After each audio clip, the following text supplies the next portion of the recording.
اعوذ بالله من الشیطان الرجیم و حنانا من لدنا و زکاة و کان تقیا و برا بوالدیه و لم یکن جبارا عصیا و سلام علیه یوم ولد و یوم یموت و یوم یبعث حیا. توفیقی است به حمدالله خدمت عزیزان، برادران و خواهران بزرگوار.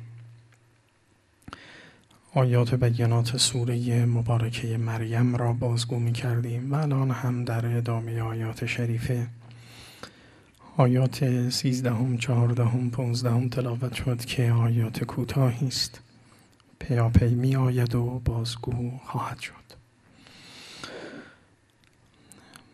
قسمتی رو می خوانیم که حضرت پروردگار ماجرای بسیار شگفت‌انگیز ولادت یحیای نبی را بازگو می کند و موهبت خداوندی به این عبد صالح زکریا، پدر بزرگوار او و مادر صالح و مؤمنه او. اما بعد از اینکه اشارتی شد دورا دور به این موهبت خداوند که جزئیات آن در این سوره بازگو نشد، خواندیم که یا یحیی خذ الکتاب بقوة، ای یحیی کتاب رو دریاب با تمام قوت. توضیح دادم خدمت بزرگواران که در اینجا مراد از کتاب وحی آسمانی است و قطعاً به ظاهر مراد از آن کتاب پیشین یعنی همان تورات است، به دلیل اینکه یحیی کتاب مستقلی ندارد و واژه الکتاب و کتاب در قرآن به وحی گفته می شود که بر 5 پیغمبر بزرگوار الهی یا همانی که به تعبیر اولوالعزم می نامید نازل شده است، نه دیگر پیامبران الهی. به معنای اون کتاب جامع وحیانی البته عرض می کنم و این استعمال قرآنی. فرمود یحیی کتاب رو دریاب و کتاب رو بگیر، تورات را به قوة، با تمام قوت و اقتدار. گفتیم این مراد قوت قلب و بدن است، یعنی به لحاظ اندیشه و نظر با تمام قوت با وحی مواجه شو. ذهن و فکرت رو به تمامه معطوف و متوجه کن به وحی الهی و حقایق اون رو دریاب و در مقام عمل هم تمام هم مهمت رو مصروف به عمل به آن کن. این نکته است که خداوند به همه مخاطبان وحی متذکر می شود. امروز هم همان گونه که گفتیم ما مسلمانان وظیفه چنینی داریم، با اسفا که گوش به این خطاب خدا نمی سپاریم. به همین خاطر قرآن جزء زندگی ما نیست، جز نیست چه برسد آن که تمام زندگی ما باشد، در متن زندگی ما نیست. با قوت اندیشه با قرآن برخورد نمی کنیم، با قوت عمل قرآن رو به صحنه زندگی نمی آوریم. این خواست خداست از مخاطبانی که مخاطب وحیند و خدا برای سعادت اونها مجموعه آسمانی رو فرو فرستاده است. خذ الکتاب بقوة، به دنبال اون و آتیناه الحکم صبیا. اشاره کردیم که مراد از این حکم هم حکم نبوت است و هم حکمت اسرار الهی. اما در ایام صباوت و کودکی می‌دهد از شخصیت‌هایی این که در ایام کودکی اون رشد لازم رو برای دریافت وحی الهی در نوجوانی دارد، یحیی است، مانند عیسی پیامبر.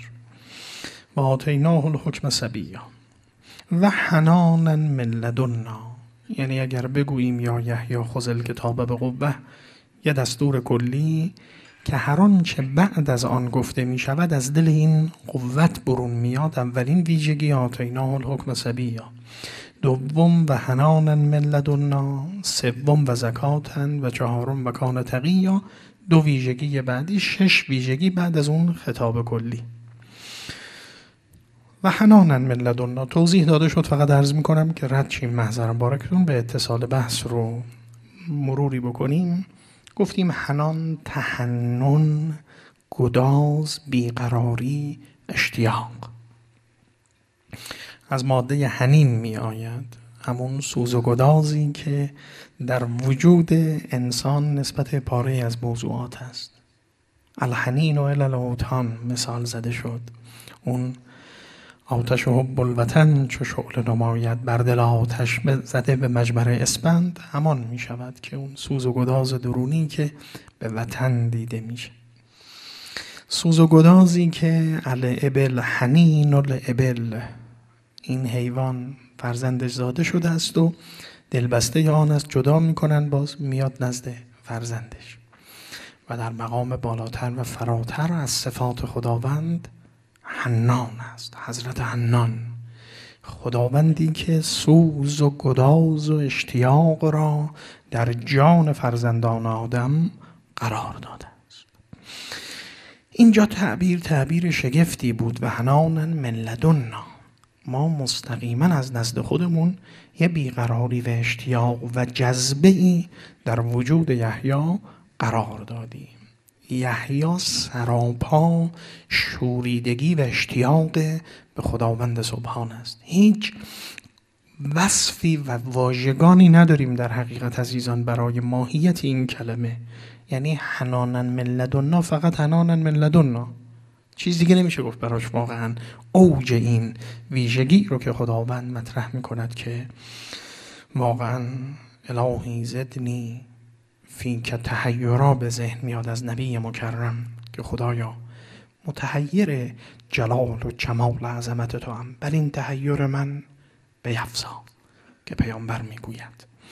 یا همون به ذهن منتدایی میکند که امیر ملک ولایت در مناجات شعبانیه چنین میفرماید: الهی و الهمنی ولهن به ذکرک الی ذکرک، خدایا به من الهام کن، تو به من بده این بیقراری و اشتیاق به ذکر تو را بر ذکر تو. من آنچنان باشم که ضاعف الله بهی کل عدا قدات آتشی، آتش من به ذکر و عشق و شورورزی به تو پروردگارا آن به آن در حال افزایش و فزونی باشد. نمیتوان تو باز هم عرض میکنم توصیفی برای این حالات گفت. بگذارید باز هم اشاره کنم به فقره بند دیگری از همین دعای بی‌نظیر و مناجات فوق‌العاده دلنشین و عمیق شعبانیه که مؤمنان توفیق اون رو در ماه شعبان نه بلکه در ایام دیگه هم دارن میخونن، چون اختصاص به شعبان ندارین. مناجات با تمام زیبا: الحقنی به نور عزک الابهج حتی اکون لک عارفا و عن سواک منحرفا. خدایا، امام میفهمد، خدایا منو ملحق کن به نور عزک الابهج، به نور عزت ابهج تو که در تمام اون بهجت و هیجان و اشتیاق و شوریدگی است، تا جایی که اکون لک عارفا، دل داده و عارف به تو باشم و از غیر تو منحرف و جدا باشم. یکی ببینم و بس، من از آن یکی گزیدم که میان جمع خوبان به جز از یکی ندیدم به صفت گزیده باشد. کسی که جمال او ببیند کجا جمال دیگران می نگرد؟ کسی که جلوه جانان ببیند کجا به بتان دیگر رو می کند؟ دلی که حور بهشتی رو بود و یغما کرد که التفات کند بر بتان یغمایی؟ جانی که مزه عشق ورزی و شوریدگی به خدا رو بچشد، چه چیزی می تواند وجود اون رو جز چنین حقیقتی سیراب کند؟ این نکته رو خداوند به یحیی داده است در اوج: و حنانا من لدنا. و عرض می کنم عزیزان، چاره هم نیست جز آن که از اون سو بیاید. یعنی باید این جذبه از خداوند آغاز بشه. یه حدیثی رو گاهی گفتیم خدمت بزرگواران، ولو حدیث از احادیثی است که در منابع روایی اولیه ما نیست، اما خب مرحوم مجلسی در بهار نقل میکنه. این منابع خبری بعدی داریم، بیشتر شباهت به احادیث متصوفه هم داره این حدیث، اما در این حال بزرگان نقل کردن این حدیث رو. یه وقتی در انگیزه های خلقت و غایت خلقت عرض میکردم خدمت دوستان عزیز که کنت کنزا مخفیا احببت ان اعرف و خلقت الخلق لکی اعرف. حدیث قدسی است. من گنج نهان بودم، دوست می داشتم با جمال و جلال من مخلوق من آشنا شود.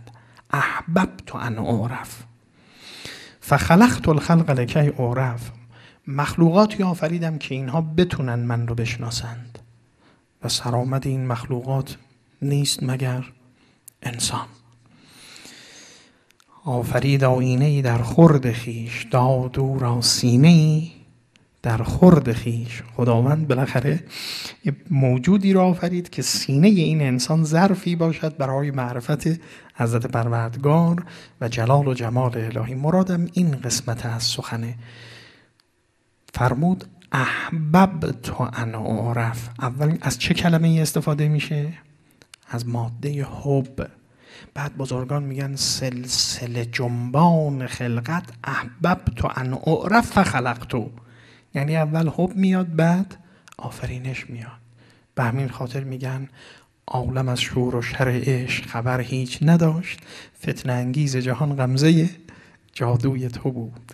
و اون حب رو جذبه اولی و جلوه اولی برای آفرینش میدانند. خب به این معنا که نگاه میکنیم، عشق حب جذبه سوی خداوند عزیزان باید به جان بندگان او شرر بیفکند و وارد بشه، جای دیگه این نمیاد. اما و حنانا من لدنا، منتها آیا خداوند دریغ داره که این حنان رو به حضرت علی به حقیر سراپا تقصیر و به دیگران بدهد؟ خیر، اما لوازمی داره که بعد میاد.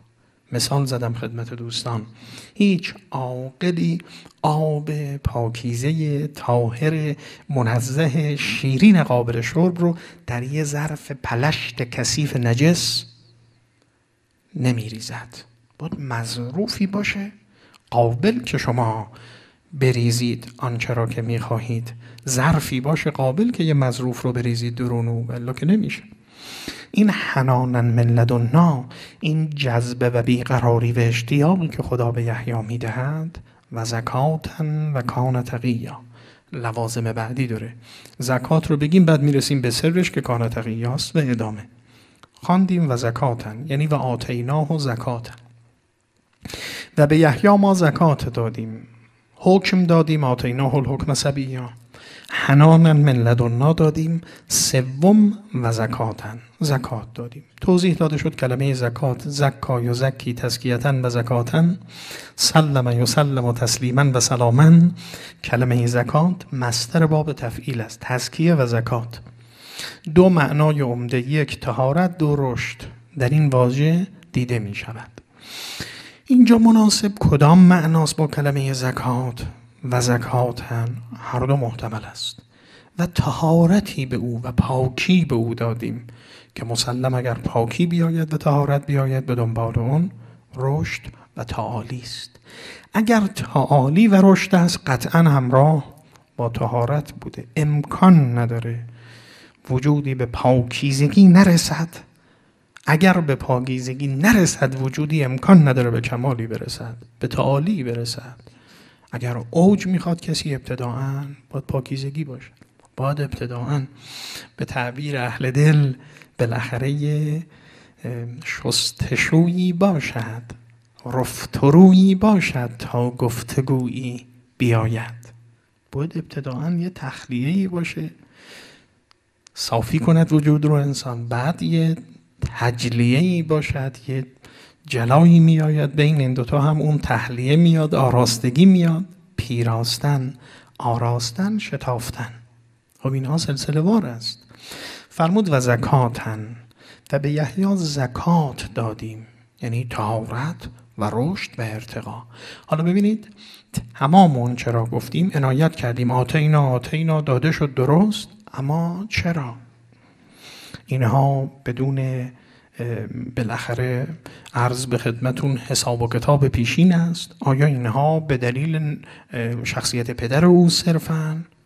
و کان تقیا، یحیی به تمام معنا یه انسانی سراپا تجسم تقوای الهی. اگر کسی وجود او آغشته به تقوا باشد به دنبال اون طهارت بیاید، جذبه الهی به جان روزافزون می آید. یعنی سیر آیه رو که نگاه میکنیم اگر از انتها به ابتدا برگردیم جواب سوال داده میشه. و کان تقیا، جناب یحیی در اوج تقواست. تقی فعیل صفت مشبهه است، فرو رفته در تقواست و به تمام معنا متقی تمام و کمال است. اصول تقوا و ارکان تقوا رو یحیی تو وجود خودش پیاده کرده است. عزیزان دیگه من نمیخوام تو این واژه صحبت کنم، صدها بار خدمت عزیزان گفتیم و شما هم کلیت مطلب رو میدونید، اما باز هم عرض میکنم راهکار اصلی وصول به تمام امتیازات و موهبتانی که خدا برای انسان تو وجود قرار داده است بدون تردید تقواست. راه برخورداری به تمام معنا از یا یحیی خذ الکتاب بقوة تقواست. هدی للمتقین ذالک الکتاب لا ریب فیه هدی للمتقین. بدون تقوا بهره ای از قرآن کسی نمیبرد. اگر عنایات ویژه الهی است، نورانیتی است، من یتق الله یجعل له نورا است. نوری اگر خدا میدهد به برکت تقوا میدهد. اگر رزقی خدا به انسان میده از جنس دیگر، نه از جنس کد یمین و عرق جبین، من یتق الله یجعل له مخرجا و یرزقه من حیث لا یحتسب. از برکت تقواست که خداوند رزق آنچنانی میدهد. آبرو حفظ میکنه از برکت تقواست. حمایت میکند از برکت تقواست. شیطان از انسان دور میشه از برکت تقواست. ان الذین اتقوا اذا مسهم طائف من الشیطان تذکروا. این برکت تقواست که شیطان رو فرسنگ ها از انسان دور میکند. همه این ویژگی ها حول محور تقوا نصیب انسان میشه در دنیا. اون سو هم که وقتی دریچه ها باز میشه دیگه هر چه هست از آن متقین است. ابتدا و انتهای اون ان المتقین فی جنات و نهر فی مقعد صدق عند ملیک مقتدر. مقام اندیت، مقام حضور عند رب، مقام برخورداری و سرمستی از جمال و جلال حضرت هدیت از آن کیست؟ از آن متقین است در اون عالم که ان للمتقین مفازا. دیگه تمام فوزها مال اونهاست. تقوا راهکار اصلی رسیدن انسان به تمام مواهب دنیوی و اخروی است از نظر قرآن. حالا خود تقوا هم دیگه بلدید دیگه. انسان به جایی میرسد که احساس میکند 100,000 دام و دانه خدا، ما چو مرغان ضعیف و بینوا، گر هزاران دام باشد هر قدم، چون تو با مایی ندارم هیچ غم. اون نهیب خطر، آسیب رو انسان در درون و برون میبیند، باور میکنه، بعد دنبال راهکارهای حفظ خودش برمیاد. بعد به این معرفت میرسه که هیچ راهکاری برای حفظ انسان در درون و برون نیست جز تعالیم و طاعت الهی. فقط طاعت خداست که میتونه انسان رو از چنگال دیو پلید نفس و مادر بت‌ها بت نفس شماست، وان دگر بت مار و این بت اژدهاست، بیرون بیاره. راهکارهای طاعت الهی است. در برون هم از خطراتی که انسان را تهدید می‌کند به تمام معنا طاعت خداوندی است. این میشه تقوا. این شناخت درست، تقوای نظری به دنبال اون تقوای عملی حرکت می‌کند، اوج میده این رو، این طاعت پذیری رو و این پذیرش راهکارهای الهی رو حرکت می‌کند، میرود به اوج میرساند تا میرسه به اون اوج تقوا. دیگه تقوای عام رو طی می‌کنه، تقوای خاص رو می‌گذراند، تقوای خاص الخاص رو دیگه اگر رسید به اون اوج که مشخص از چه می شود. و کان تقیا. و یحیی یه انسانی است که به تمام چهارچوب تقوا دست پیدا کرده است. زندگی او، شخصیت او و وجود او، اندیشه و رفتار او مملو از تقوای الهی است. و کان تقیا. بسیار خوب. ویژگی بعدی که مطرح می کند که مقداری ایستگاه کلام من خواهد بود خدمت دوستان، بسیار زیباست و باید این رو چرایی این ارتباطات و اتصالات رو همینطور که تا الان عرض کردم ادامه بدیم و پیگیری کنیم. و برن به والدیه ولم یکن جبارا عصیا. صفت بعدی که تقوا داشت، یحیی داشت، آن بود که بر به والدیه بود. خب کلمه بر رو میدانیم، واژه بر هم صفت مشبه است. این که میگم این کلمه رو به کار میبرم دوستان شنیدید از بنده، اما باز عرض میکنم به حرمت پاری از بزرگواران، صفت مشبهه فرقی که با اسم فاعل در کلام عرب داره دلالت بر ثبوت، استمرار و دوام داره. یعنی شما میگید کاتب، آن کسی که مینویسد، اما اگر این بر وزن فعیل شد، ضارب اگر ضریب شد، یعنی اون کسی که فرو رفته در نوشتن است، اون کسی که فرو رفته در ضرب است، اون کسی که فرو رفته در شرافت است و شریف شده است. وزن فعیل حادث اونی که یک باره اومده، اما حدیث اونی که نوع به نوعی در ذات این پدیده وجود داره میشه حدیث. وزن فعیل دوام و استمرار و ثبات رو میرساند. بر صفت مشبه است، از اوزان صفت مشبهه این برخوردار کلمه بر. انه هو البر الرحیم. در مورد جناب باری تعالی تو خود قرآن میگه انه هو البر الرحیم. پس ببینید کلمه بر هم وزنش، حالا معناشو میگیم، وزنش دلالت بر ثبوت و دوام و استمرار دارد. از چه ماده است؟ بر مشدد، برره. خود این ماده گستردگی و وسعت رو میرساند، گهگاه اشاره شده است. به خشکی‌های بسیار وسیع گسترده بر میگید. به طعام گسترده و قله گسترده‌ای که تمام دنیا رو زیر پوشش قرار داده، اولین قله‌ای است که در دنیا جابجا میشه، بر میگیم، گندم. به نیکویی، احسان، شرافتمندی و عزت و کرامتی که گسترده است، تمام ابعاد وجود انسان رو میگیرد، بر میگیم. به احسان و لطفی که فراگیر و جامع است، بر گفته میشه. پس ببینید کلمه بر یعنی احسان، اما نه هر احسانی، نه یک مدل، 2 مدل، 10 مدل. خوبی، خیر، احسان در تمام ابعاد، مادی، غیر مادی، اقتصادی، اخلاقی، اجتماعی، روحی، جسمی. وقتی تمام این ابعاد رو پر میکنه این میشه بر. بعد اون کسانی که این ویژگی رو دارن، وقتی خداوند میخواد به ستایشون اینها رو با چه عنوانی میگه مطرحشون میکنه؟ میشن ابرار. ابرار. بعد میگید ان الابرار لفی نعیم. ابرار فرو رفته در نعمت‌های عظیم و بی بدیل الهی هستند. میگید کلا ان کتاب الابرار لفی علیین و ما ادراک ما علیون. کتاب مرقوم. ابرار در علیینند، جایگاه اونها و حال و هوای اونها. خب مشخص است که این مقام چه مقام عجیبی است و خود بر چه جایگاه گسترده‌ای دارد. دیگه نمیخوام توضیح بدم خدمتون. آیه 177 سوره مبارکه بقره رو اگر مطالعه بکنید میفهمید بر یعنی چی. لیس البر، بر این نیست ان تولوا وجوهکم قبل المشرق و المغرب. بر این نیست که فقط خم و راست بشید بگید الله اکبر، برید ولکن البر من آمن بالله. ادامه بدید تمام حوزه های زندگی انسان رو، اخلاقی، فردی، اجتماعی، اقتصادی، همه ابعاد زندگی انسان رو آیه 177 مطرح میکنه تا وفای به عهد و پیمان، مردمداری، صداقت، امانت، همه اینها میشن بر. پس بر یه معنای خیلی گسترده‌ای داره. حالا برگردیم به آیه. در مورد یحیی فرمود این یحیایی که به اون شوریدگی الهی رسیده است و خداوند جذبه خویش رو و محبت خود رو به این حد تو جانش افکنده و شعله‌ای در وجودش افتاده است که یک شب آتش در نیستانی فتاد، سوخت چون شمعی که بر جانی فتاد، و زکاتن و به اون رشد و تعالی رسید و کان تقیاً و سر موفقیت او تقوای او بود. بر است وجود این گستردگی ها، احسان در وجود او با گستردگی ها گره خورده است در تمام حوزه ها. اما دقت کنید، به والده، این احسان فراگیر و گسترده او ابتداءً به والده. حالا من اینجا جا داره که خدمت دوستان توضیح بدم.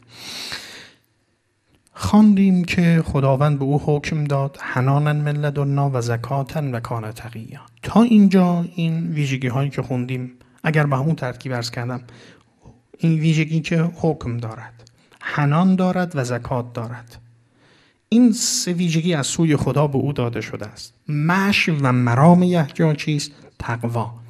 خب حالا میخوام بگم تا اینجا اگر در ارتباط با خداوند بود، از اینجا 2 صفت مطرح میشه که اینها در ارتباط با خلق و بندگان خداست. یعنی اون جامعیت شخصیت‌های الهی، این عزیزان که اینها در اوج الهی بودن، در نهایت مردمی بودنند، در نهایت اتصال به خدا بیشترین وابستگی به خلق را دارند. در عین چاکری و خاکساری به درگاه حق نهایت تواضع و ادب را با بندگان خدا دارند. این ویژگی عمده این شخصیت‌های الهی، این جامعیت گسترده است که اینها دارن و لذت این فوق‌العاده است. به همین خاطر شروع میشه از اینجا صفاتی مطرح میشه که در ارتباط با خلقه، اما بدیهی است اولین کسان در میان انسان‌ها که آدمی با اونها در ارتباطه و بیشترین حدود و حقوق رو نسبت به انسان دارن والدینند. لذا اگر بناست بحث ارتباط با دیگران مطرح بشه و خلق مطرح بشه و نکوکاری و نیکوکاری به خلق، اولین کسی که باید نامش برده بشه پدر و مادر و والدینند. و برن به والده، جناب یحیی بر به والدین بود، بار و نیکوکار و محسن در تمام ابعاد نسبت به والدین. البته بدیهی است این که میفرماد به والدین، این صفت یحیی منحصر در اینجا نیست، یعنی نه اینکه صرفاً فقط به والدین خیش برن، بلکه همونطور که عرض کردم بحث اولویت یابی و اولویت شناسی است که اولویت اول احسان بدون تردید پدر و مادرن. یعنی از آیه قطعاً چنین چیزی استفاده میشه. فراتر بگم اصلاً، حالا انشاءالله اشاره میکنم چون این بحث رو مناسب میبینم هر از گاهی، ولو اینکه در سوره مبارکه اسراء سالهای دیر و عرض به خدمتون در موارد دیگری سوره مبارکه لقمان، آن هم باز در سالهای گذشته بوده است که خدمت دوستان گفتیم، اما اشاره میکنم به سخنان دلنشین ذوات مقدسه محمد و آل محمد.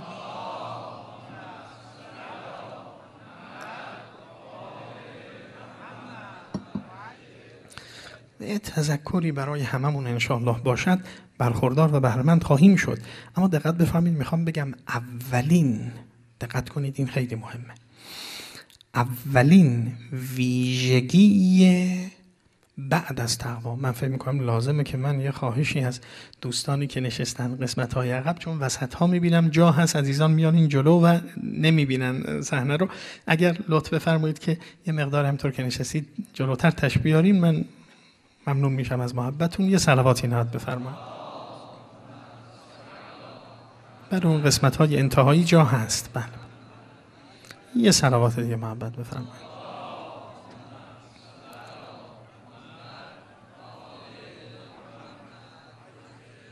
خب سومیش هم صفای دیگه ای داره. الله صلی علی محمد. ها دقت بفرمایید ببینید، بعد از و کان تقیا خیلی مهمه. اولین نشانه تقوا را خداوند سبحان ارتباط شایسته با خلق و بر بودن به بندگانش مطرح می کند، اون هم والدین. خیلی قابل تأمله که اولین نشانه تقوایی که خداوند اینجا مطرح میکنه صوم و صلات نیست.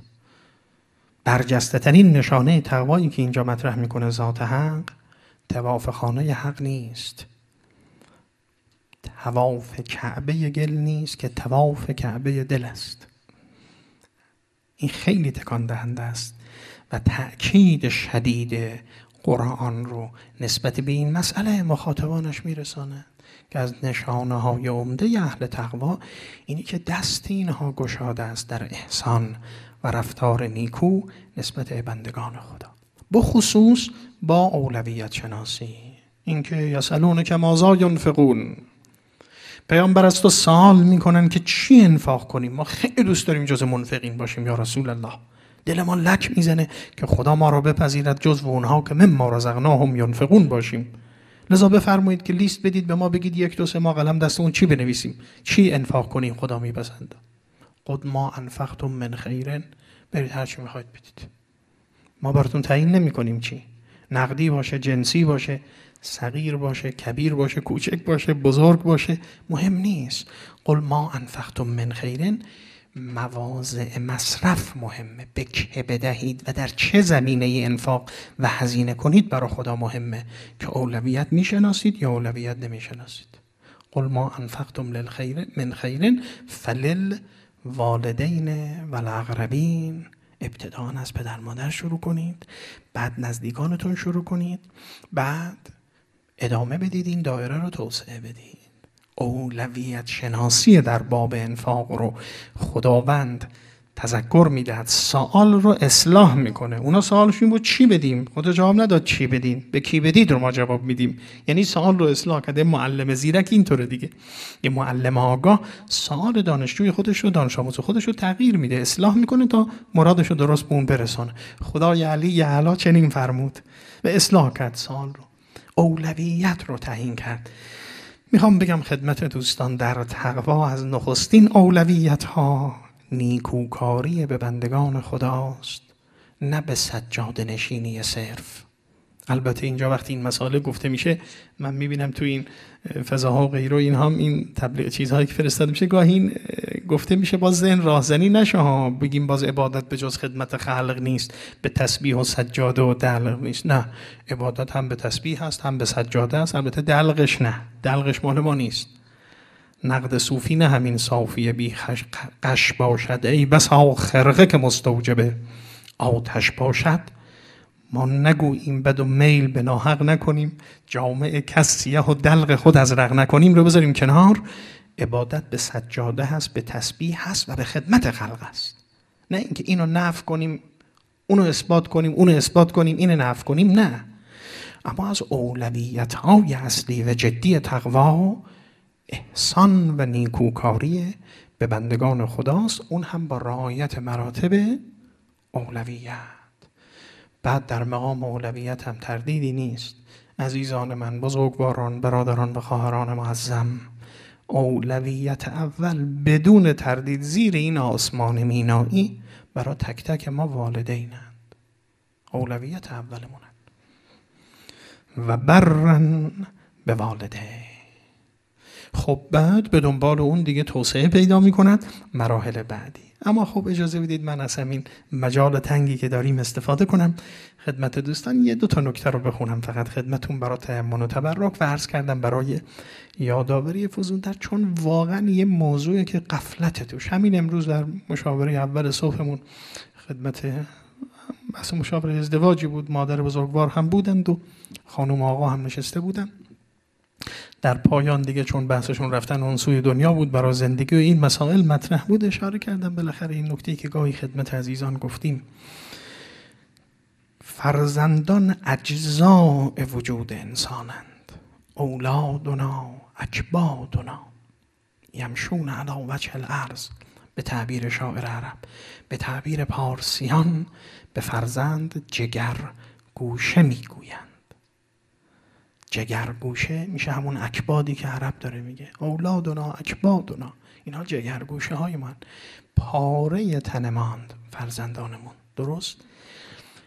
خب چون فرزندان اجزاء وجودی و پاره تن والدینن، همیشه هر کلی در آفرینش تمام همتش اینه که تجزیه نشه، متلاشی نشه، اجزاء خودش رو حفظ کنه. لذا والدین تمام همتشون اینه که فرزندانشون رو داشته باشن و گرد خودشون با وجود خودشون اینا رو حفظ کنن، اینا رو از دست ندن، نگاهشون دارن برای خودشون. این خودخواهی نیست عزیزان، انحصارگرایی نیست، ماهیت و حقیقت فطرت و آفرینش الهی این رو اقتضا میکنن.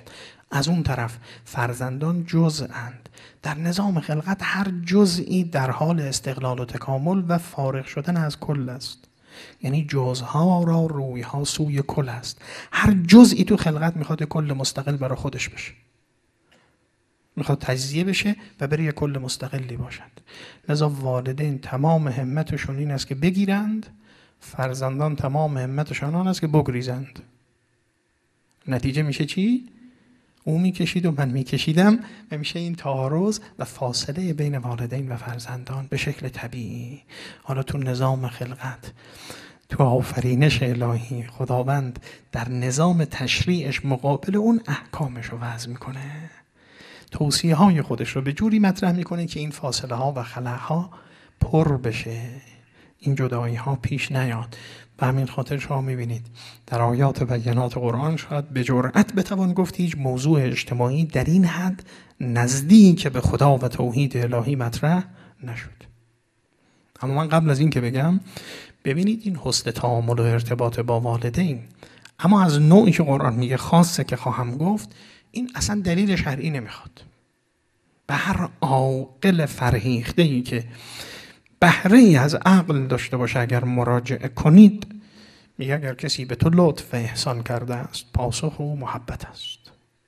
محبت با محبت پاسخ داده می شود. هل جزاء الاحسان الا الاحسان دستور نیست، تعلیم نیست که خدا میگه پاداش محبت آیا جز محبت است. یادآوری عقلیه، یعنی به عقلتون مراجعه کنید. غیر از این وجدان شما و عقل سلیم شما میگه مگه میشه پاسخ محبت رو با جفا داد، وفا رو با خیانت، راستی رو با کجی، محبت رو با عداوت؟ اینو که نمیشه. پاسخ محبت را دادن تقدیر از نعمت بخش یا به تعبیر عربی شکر منعم وجوب عقلی داره قبل از اینکه شرع بخواد اظهار نظر بکنه. اگر هر کسی به شما محبت میکند، عقلتون میگه پاسخشو با محبت بدید. خب حالا سوال بزرگ اینه، بیشترین کسی که رد پای محبت او بر وجود ماست، اثر دست محبت او در تمام هستی ماست در طول عمر، بدون تردید والدین، پدر و مادرن. تعبیر بنده همیشه این بوده که اینا خالق کوچک ما، رازق کوچک ما.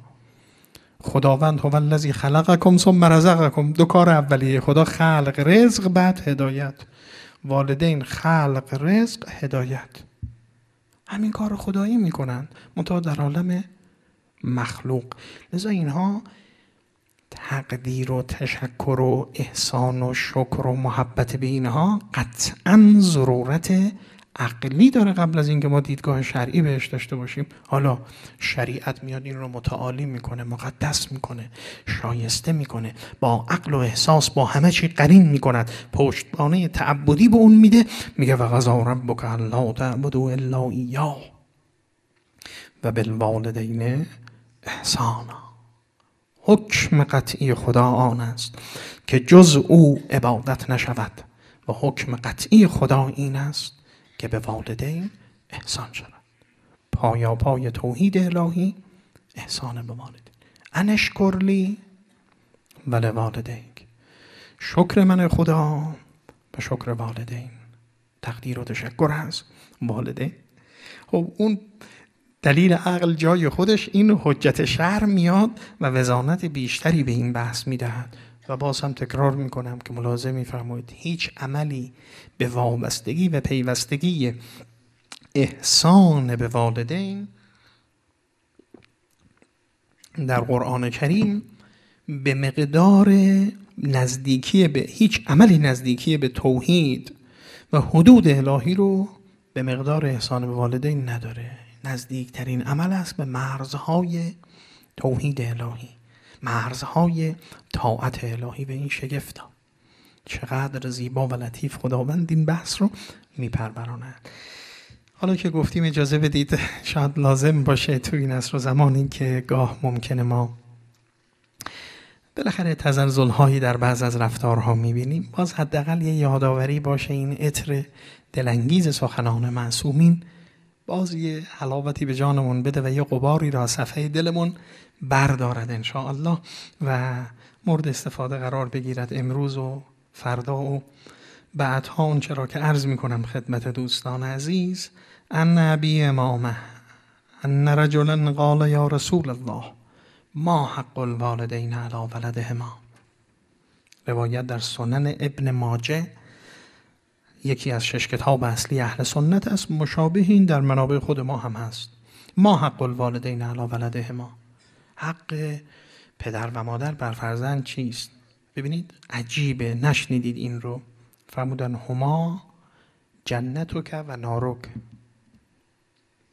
پدر و مادر بهشت تو هن و جهنم تو هن. شنیده بودید این رو؟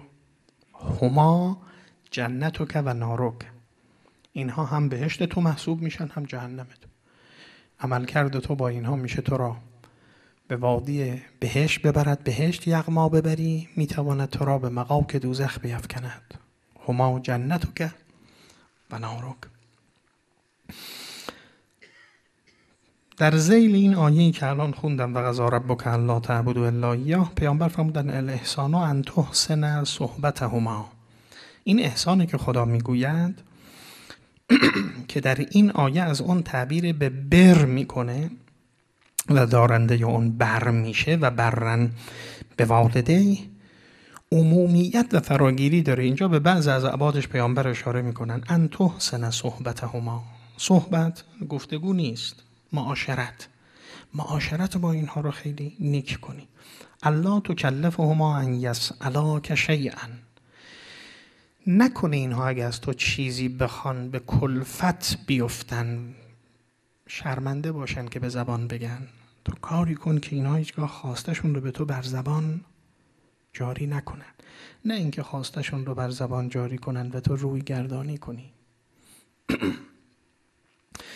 و این کانا مستغنیین، ولو اینکه غنی هم هستن، اما اگه از تو خواهشی دارن، تو حس میکنه این رو، رخصت نده مطرح بشه، عمل کن کارت رو. خب این یه مقوله است باز مثل بقیه مقولاتی که در شریعت گفته میشه، به تعبیر عامیانه از این دست میده انسان، از اون دست میگیرد. چون فرزندان امروز پدران فردا هستند، بروا آباءکم یبرکم ابناءکم. بر به والدینتون بکنید، فرزندان شما به شما بر میکنن. حقیقت محض. عن عبدالله ابن مسعود قال سألت رسول الله. از پیامبر سوال کردم. عبدالله مسعود میگه سوال کردم پیامبر ای العمل احب الی الله. چه عملی شما یا رسول الله میفرمایید محبوب ترین، رو حب محبوب ترین عمل در نزد خداست؟ الصلاة علی وقتها. پیامبر فرمودن نماز اول وقت. نماز اول وقت. الصلاة علی وقتها. قلت ثم ایو، بعد چی؟ قال بر الوالدین. همتراز چی قرار گرفت؟ همتراز نماز اول وقت. بر الوالدین.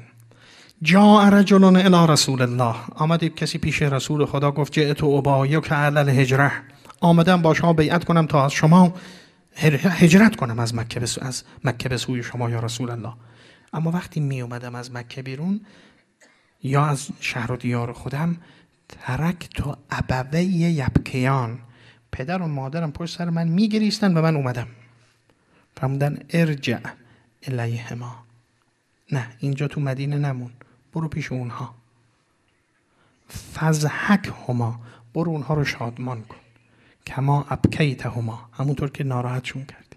نمیخواد پیش من باشی، برو پیش اونها باش. البته دامن درازی دارد این روایات، اما اجازه بدید من یه دو مصداقیشم بگم خدمتون. و جالب این که خیلی جالب، بر الوالدین واجبون. احسان والدین، بر والدین واجب. فان کانا مشرکین، اگر مشرک هم بودن واجبون. اما اگه مشرک بودن احسان بهشون بکن، اما فلا تطعهما، اطاعت در مسیر عقاید اونها نداشته باش. ولا غیرهما، اگر اینها در مسیر طاعت نبودن، نه اینها نه هیچ کی رو اطاعت نکن. فانه لا طاعت لمخلوق فی معصیة الخالق، چون از هیچ مخلوقی در معصیت خدا نباید اطاعت کرد. حتی مثلا عن جابر قال سمعت رجلا یقول لابی عبدالله، یک کسی اومد خدمت امام صادق گفت ان لی ابوین مخالفین، پدر و مادرم اهل سنتن، من پیرو شما هستم. فقال برهما، برو بهشون محبت کن. کما تبر المسلمین ممن یتولا، همان گونه که شیعیان به والدینشون موظفن، تو هم به این پدر مادر اهل سنتت موظفی احسان کن. اما خب تو مسیر فکری راهشون نشو و اطاعتشون نکن. حالا گاهی هم الان بعض از دوستان عزیز من خب وقتی نشستند و گرد سپیدی بر محاسن نشسته است و یا بالاخره والدین رو از دست دادیم اون جنت و نارمون رو از دست دادیم دیگه. بعد این دلنگران تو ذهنمون میاد، میگیم خب آقا این مطالبی که شما میگی مال این کسانیه که فرصت و قدرش رو بدونن. میگم نه، فرقی نمیکنه. ان العبد لیکون بارا به والدی فی حیاتهما. فرمودن گاه انسان نسبت پدر مادرش بار است در زمان حیاتشون، ثم یموتان، بعد میمیرن. فلا یقضی عنهما دینهما، اما این دینشون رو پرداخت نمی کند. ولا یستغفر لهما، استغفار براشون نمی کند. فیکتبه الله عز وجل عاقا، من بعد عاق محسوب میشه. یعنی ما تفاته، دفنشون کرد، خاک ریخ بالاشون، فراموش کرد کسی به نام پدر مادر وجود داشت. ما یمنع الرجل، اینو بخونم زیباتره دیگه، کوتاهش بکنم. بینا نحن جلوس عند رسول الله، پیش پیامبر نشسته بودیم. از جاء رجل بنی سلمه، یک کسی از قبیله بنی سلمه اومد، گفت یا رسول الله هل بقی من بر ابوی شیء ابرهما به بعد موتهما، آیا بر به والدین بعد از موت هم معنی داره؟ قال نعم. خب چه بکنم یا رسول الله؟ الصلاة علیهما، براشون نماز بخون. و الاستغفار لهما، استغفار کن براشون. و انفاذ عهدهما من بعدهما، اگر تعهداتی دارن مونده تعهداتشون رو انجام بده. و صلة الرحم التي لا توصل الا بهما، ارحام اونها که فوت شدند، یعنی پدر که فوت شد، ارحامش رو اونها رو تو باشون صله کن، متصل کن، صله رحم کن به اونها.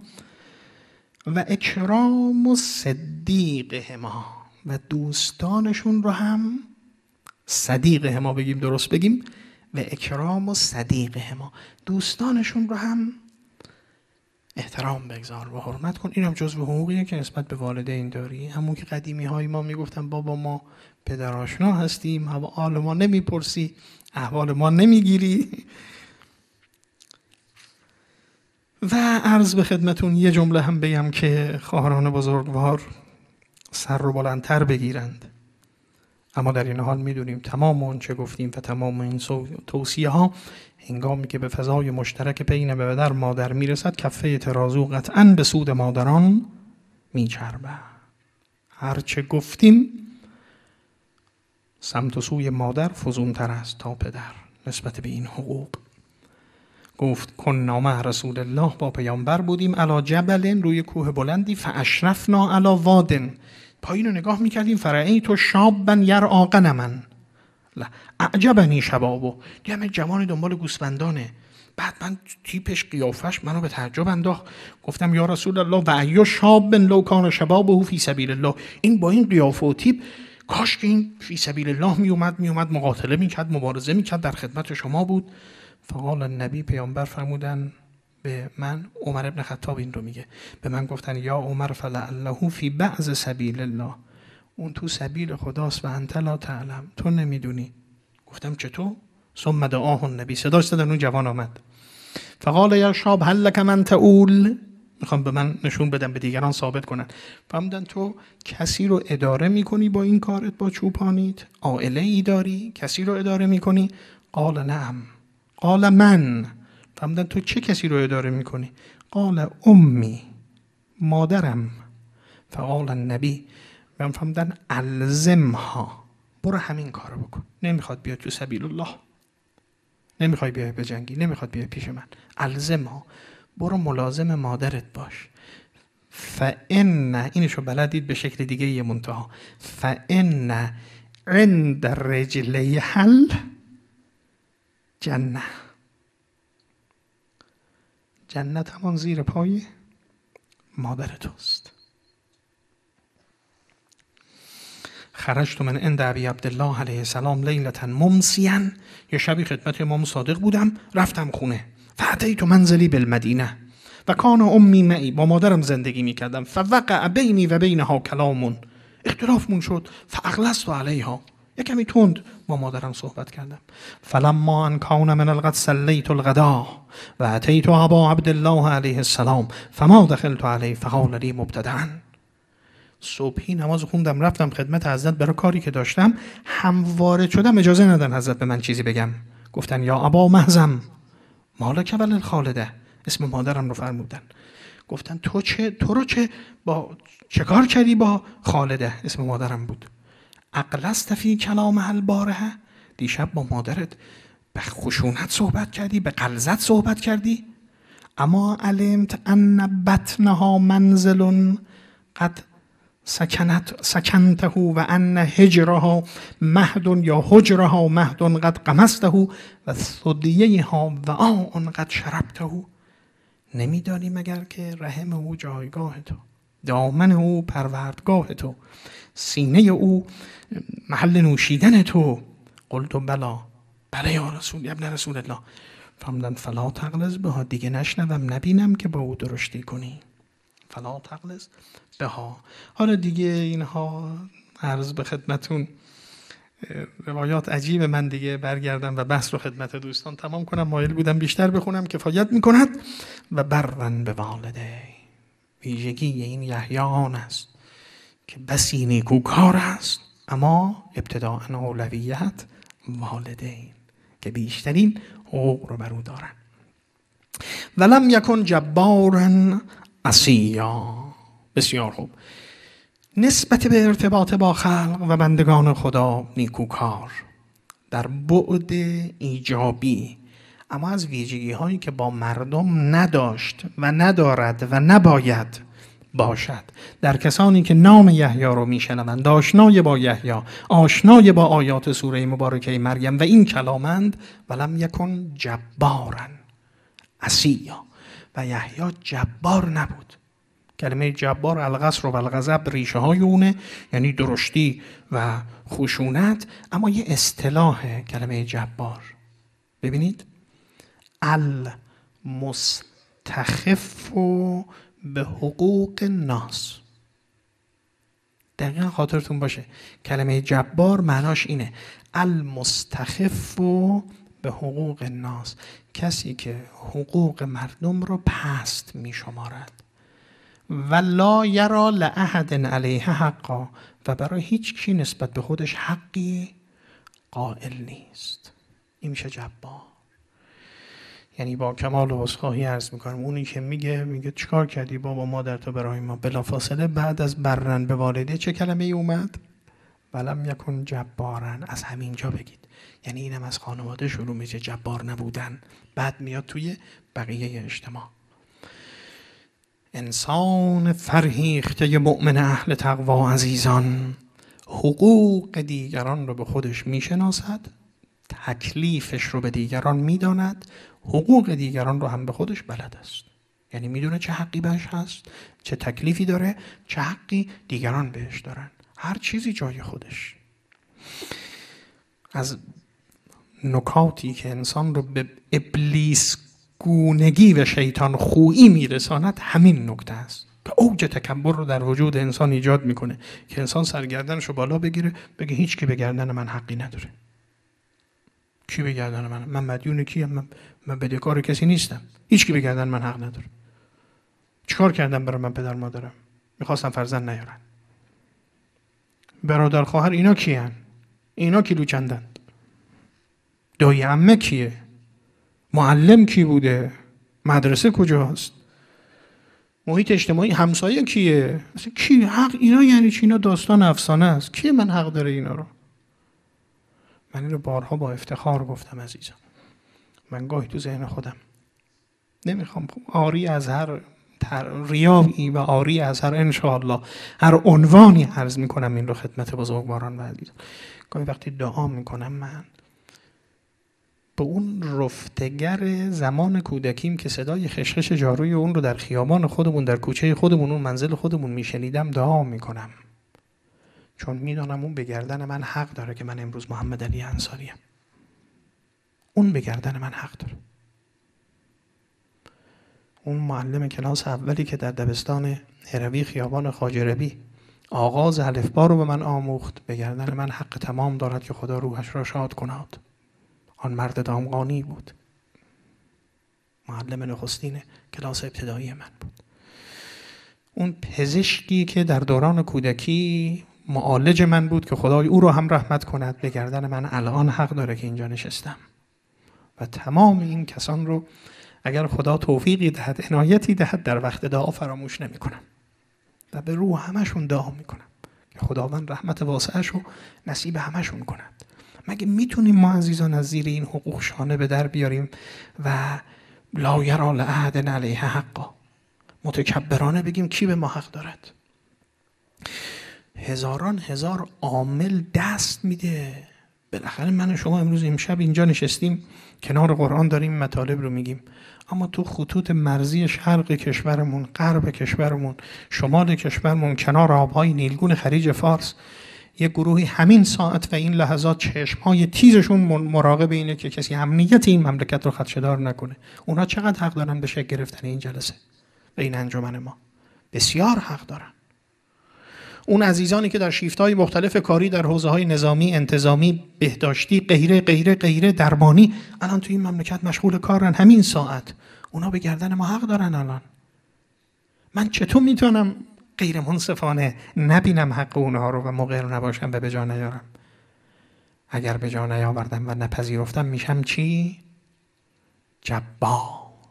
میشم جبار، المستخف به حقوق ناس. اگر من این رو ادامه بدم اجتماعیش کنم، شاید رگه هایی از اون تو رفتارهای اجتماعی هممون باشه.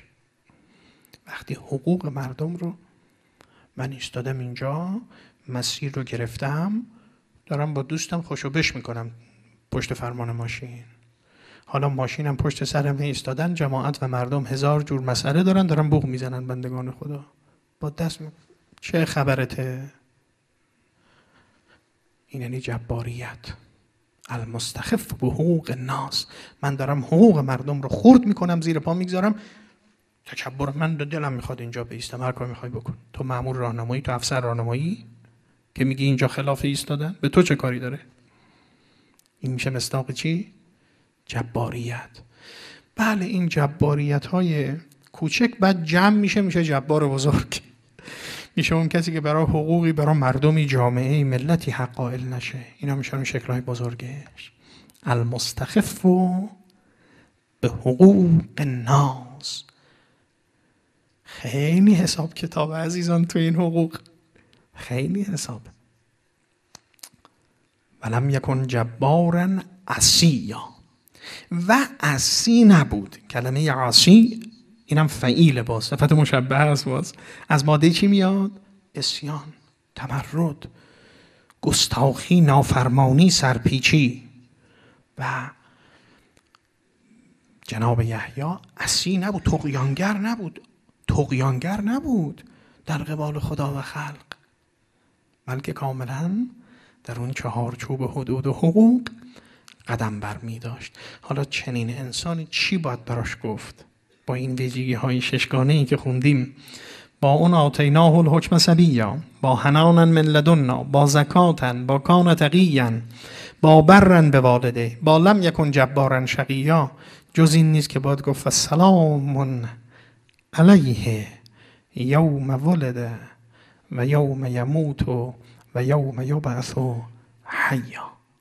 سلام علیه حضرت سلام، خداوند ایمنی بخش و امنیت آفرین، به یحیی سلام ارزانی می کند.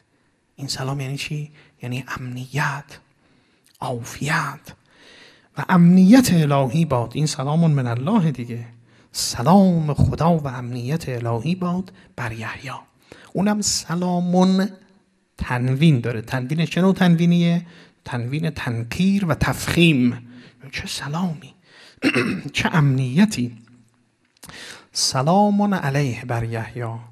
من بگم تمام کنم عرضم رو عزیزان. 3 مقطع وجود ما دیگه، مقاطع سنگین وجود انسان در آفرینش است. 1، اون مقطعی که ما پا به این دنیا میگذاریم.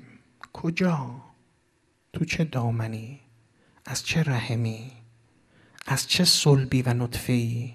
در چه جغرافیایی؟ در چه شرایط اجتماعی؟ در چه شرایط اقتصادی؟ در چه اوضاع سیاسی؟ هیچ کی تو اینها نقش نداره. سلام علیه یوم ولده. امنیت ما بر یحیی آن روزی که به دنیا می آید. این مقطع اول. خب اومدیم تو دنیا با تمام این مسائل طی کردیم رسیدیم به پایان خط. حالا چشم رو میبندیم، چشم رو باز میکنیم توی عالم ناشناخته مرموز پیچیده پر راز و رمزی که ازش هم خبر نداریم به نام عالم برزخ. و یوم یموت و سلام خدا بر یحیی باد، آن زمان که جان میدهد و پا به برزخ میگذارد. دنیای یحیی مملو و سلام الهی، برزخ او سرشار از سلام و امنیت خداوند. سوم، خب حالا برزخمون به پایان میرسد و نفخ فی الصور، نفخ صور میشه برای احیاء قیامت. اذا هم من الاجداث الی ربهم ینسلون. با چه وضعیتی به قیامت و حشر پا میگذاریم؟ چی میدونیم از قیامت و حشر انسان ها؟ اون اوضاعی که حشر داره. و یوم یبعث حیا و سلام خدا بر یحیی باد، آن روزی که مبعوث میشه، محشور میشه حیا. تو این سه مقطع اصلی سلام الهی نصیب یحیی شد با این ویژگی هایی که گفتیم. فقط یک کلمه موند، یوم یبعث، اون روزی که مبعوث میشه. بعد یک کلمه ای داره حیا. خب همه انسان ها حی مبعوث میشن دیگه. وقتی انسان مبعوث میشه در قیامت، زنده دیگه در قیامت. پس این کلمه حیانش چیه؟ درسته بعضی از بزرگان این کلمه حیان رو میگن بله همه انسان ها در برزخ در قیامت حیات دارن، اما این حیان مشخص میشه که حیات یحیی از اون جنس حیاتهای ویژه است. از کدوم جنس؟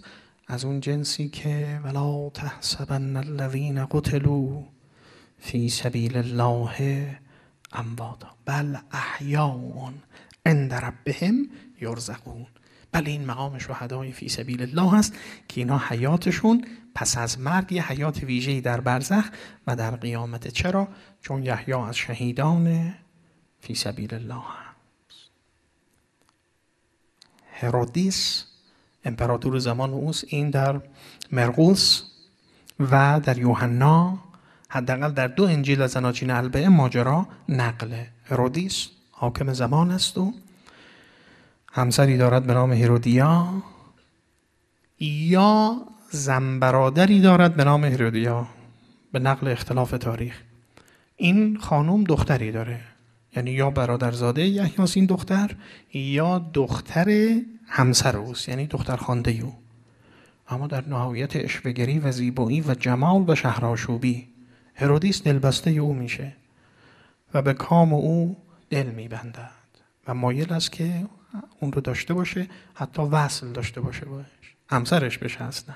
اما قوانین شریعت اجازه نمیدهد و یحیی کسی است که مقابل این سوء رفتار به تمام معنا ایستاده به مقابله میکند و اجازه چنین چیزی رو نمیدهند نظر تشریعی و نمیتوانند پا بذارن روی نظر او با شخصیتی که یحیی دارد. تو میخوای دختر همسرتو بگیری، دختر خوانده ای تو مثل دخترت، تو فرقی نمیکنه، یا دختر برادرت مگه میشه؟ خب اون دختر هم سالومه از فریبکارترین و شهرآشوبترین زیبارویان روزگار بی‌محابا وقتی مطلب رو متوجه شد، هرودیس رو وادار کرد که باید این مانع وصل رو از میان برداریم و باهای وصل من و رسیدن به من یه چیز بیشتر نیست، اونم سر یحیی.